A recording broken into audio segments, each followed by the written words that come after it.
Alright, welcome back to Bag F, page 16. This one looks really easy. See, all we're doing is installing two little pieces of aluminum into this area with a couple of screws right there. How difficult could it possibly be? And then we're going to attach a couple of pivot points up top, it looks like, but wait a minute. Important to get square. Make sure it is square to the chassis and thread lock. Okay, we will, or I will do the best that I can to make sure it is square to the chassis. And yeah. There, I'm guessing those are the two holes that you see down there, and then the other two are right there. So let's see what's on the underside right here. Looks like we got a tapered seat or flush, and then a pan head would be my guess. So let's get that done. I'm assuming that's where that goes. I don't know, the owner's manual or build sheet has surprised me many times, so we will install that or see what happens. Now our hardware selection is getting kind of slim. There's our two aluminum pieces. There's a couple of pivot points, and we have some shims there. And we still have some hardware left over from the previous assembly process. And plus our front end is going to go on there somewhere. So a quick look at this reveals that those two little protrusions sitting there are just for a location here on the chassis, those two little tiny holes on the back side right there. Right? So it only gets screwed in one place, and then the other smaller hole is for location. So what screw do you want to use to get up into that little tiny hole right there? You mean you can take your pick, because it definitely hasn't been accurate here at all. So we got some leftover screws there. Which screws do you want to use? The only thing we know for a fact is we have a tapered seat screw.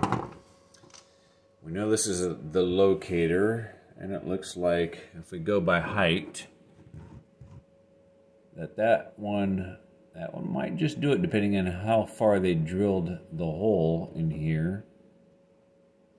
I mean, that could do it, and it could be the smaller one. I think I'm going to try the bigger one first. If the screw head is still sticking out, then I'll switch to the smaller one. Okay, I've installed one, and I used the longer, I think they're 8 millimeters, of the 4 screws I had remaining out of this bag. Took a little bit of snugging up to get it flush, but as you can see, it is flush, so I'm going to remove it and then apply some Loctite, reassemble it, and install the other one as well.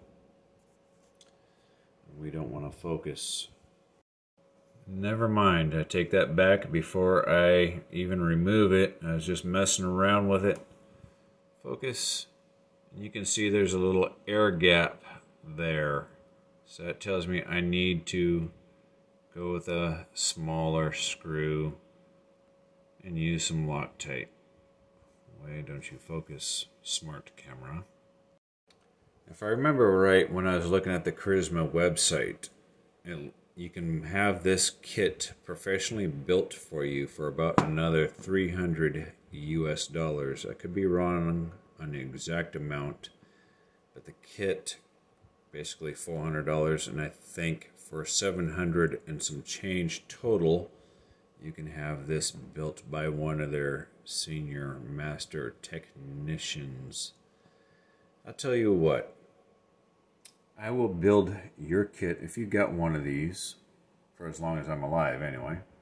I'll build one for $200, current pricing, American $200, and you supply a return shipping, and I will build it.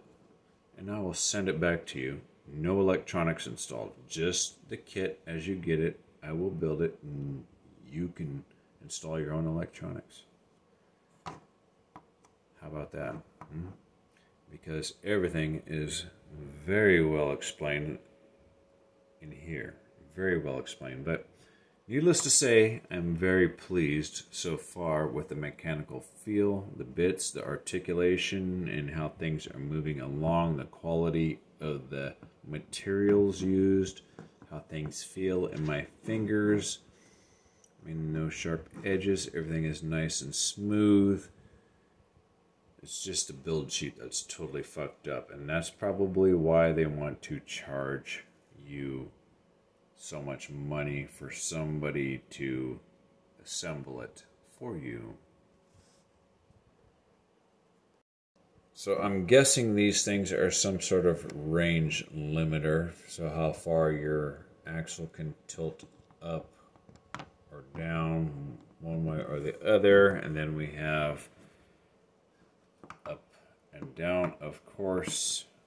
And then next we are going to install, looks like some giant dog bones here. I don't know, I have to pull them out and figure out where they are, but that is a whole nother bag entirely. So yay, that concludes bag F, page 16. Hope you all have a good day.